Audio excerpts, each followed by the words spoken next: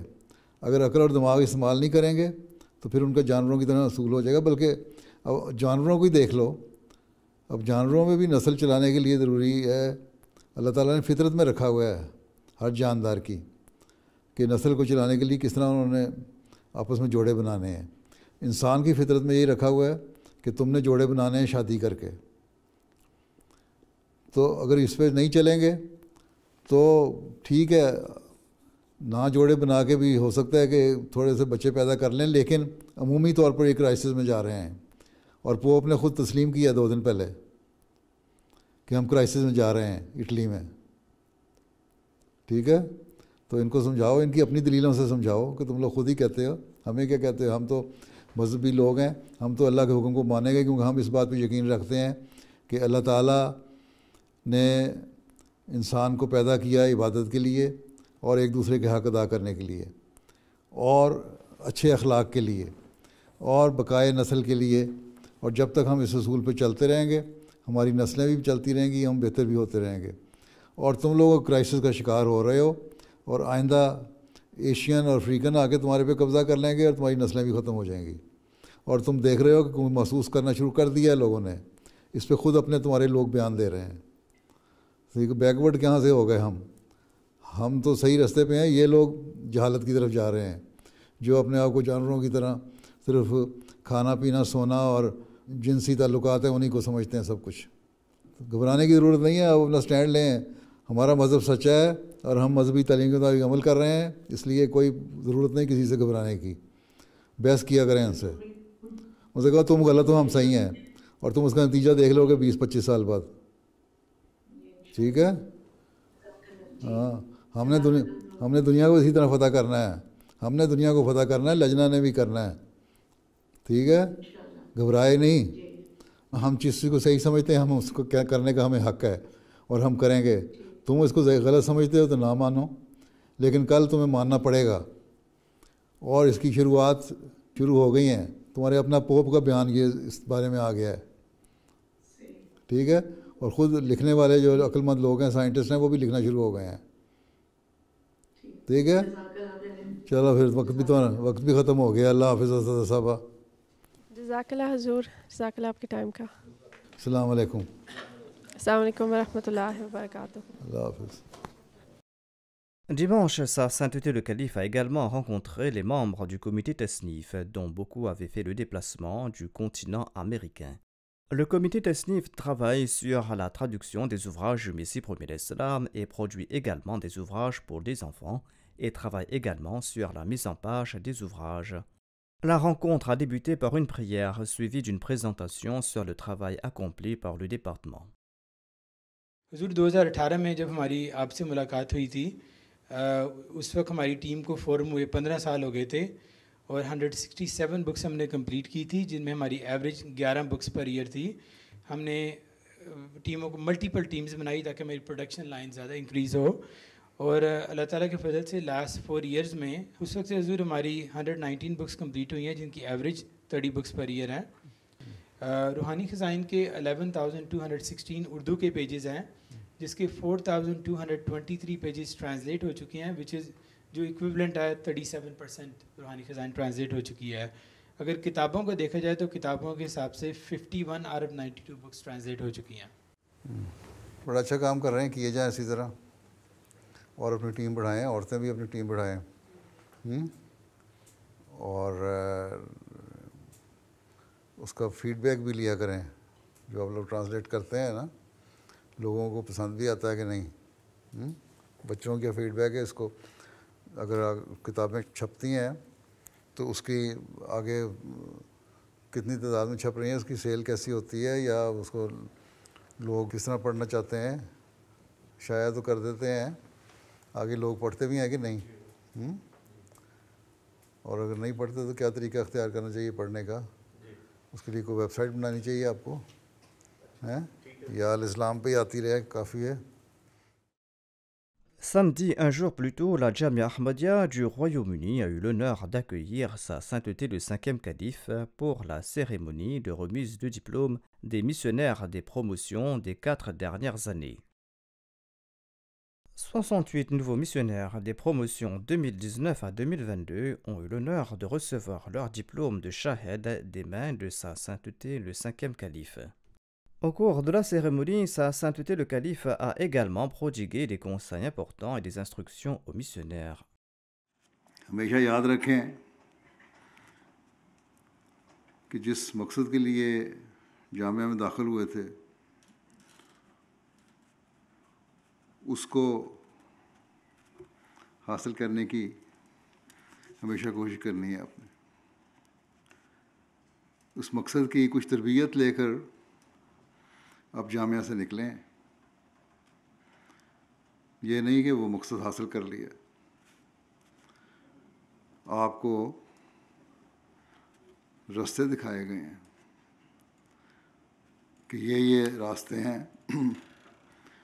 اس مقصد کو حاصل کرنے کے لیے جو ایک واقفی زندگی اور مربی اور مبلغ کا ہونا چاہیے. بس اس بات کو ہمیشہ یاد رکھیں. اب آپ کی ذمہ داریاں بڑھ گئی ہیں.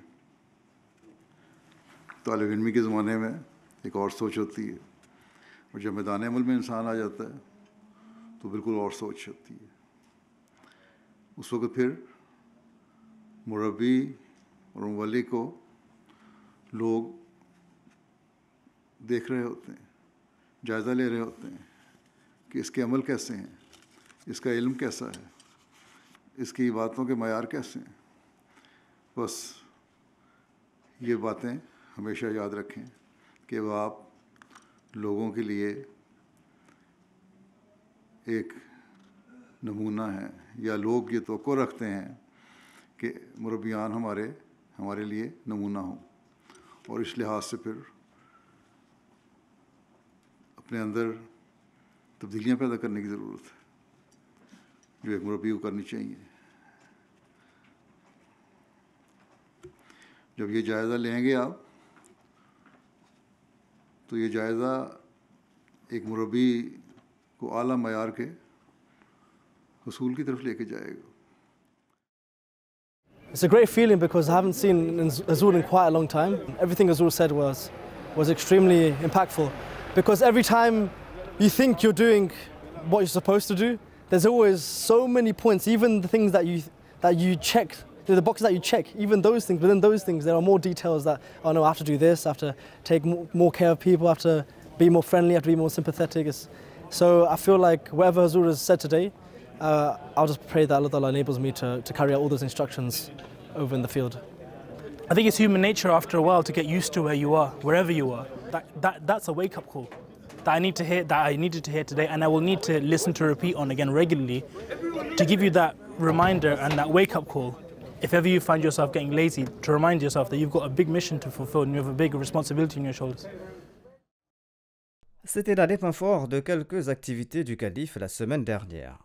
Nous terminons maintenant par le résumé du sermon du vendredi. Dans son dernier sermon du vendredi, Sa Sainteté le Calife Quelle, son soutien, a évoqué les progrès de la communauté face à l'opposition. Sa Sainteté le Calife Quelle, son soutien, a relaté plusieurs incidents, dont celui d'un opposant de la communauté qui a accepté finalement le message du Messie promis alayhi salam. بعض لوگ مخالفت کرتے ہیں لیکن کم علمی کی وجہ سے یہ مخالفت ہوتی ہے. جب انہیں حقیقت کا علم ہو تو نہ صرف مخالفت کر دیتے ہیں بلکہ قبول بھی کر لیتے ہیں. چنانچہ ایسی ایک واقعہ کا ذکر کرتے ہوئے امیر جماعت کانگو کنشاسا نے لکھا کہ صوبہ کانگو سینٹرل کے ایک گاؤں کس حصے میں ہمارے محلہ میں عیسیٰ صاحب جماعت کے وفد کے ساتھ تبلیغ کے لیے گئے. وہاں کے امام مسجد جبرائیل صاحب جماعت کی مخالفت کے حوالے سے بہت مشہور تھے. ان کے ساتھ وفات مسیح اور ظہور امام مہدی کی پر گفتگو ہوئی. جب ان پر یہ بات واضح ہو گئی کہ حضرت عیسیٰ علیہ السلام کی حیات کے عقیدے کے نتیجے میں نعوذ باللہ نبی کریم صلی اللہ علیہ وسلم کی حد تک ہے، تو یہ بات سمجھ گئے. وہ ڈٹائی نہیں تھی ان میں پاکستانی مولویوں کی طرح، اور ظہور امام مہدی کا عقیدہ بھی ان کی سمجھ میں آ گیا. انہوں نے اسی وقت اپنے خاندان کے 6 افراد اور اپنے 21 مقتدیوں کے ساتھ بیعت کر لی. اس طرح یہاں جماعت بھی قائم ہو گئی.